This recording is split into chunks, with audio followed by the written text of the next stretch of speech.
मध्ये चौरंगी लढत बघायला मिळणार आहे। विद्यमान खासदार आणि एमआयएमचे उमेदवार इम्तियाज जलील विरुद्ध माजी खासदार खैरे अशी थेट लढत।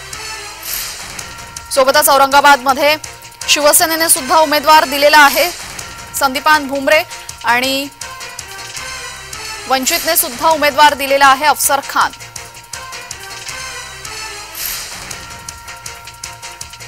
निवडून आल्यानंतर ते पैसे घेतो किंवा कोणत्या लालसामुळे ते दुसऱ्या पक्षामध्ये जातो, म्हणजे लाखो जे मतदार आहे त्यांचा धोका करण्याचं हे काम करतं।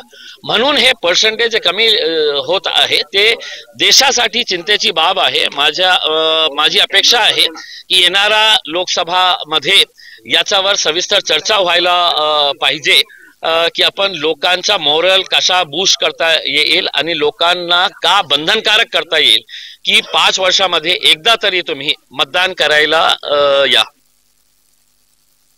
मतदानाचा दिवस आहे, चांगला दिवस आहे। मी सर्वांना मतदारांना आवाहन करतो की आपण सगळ्यांनी मतदानाचा हक्क बजावा, ही सगळ्याला मी विनंती करतो।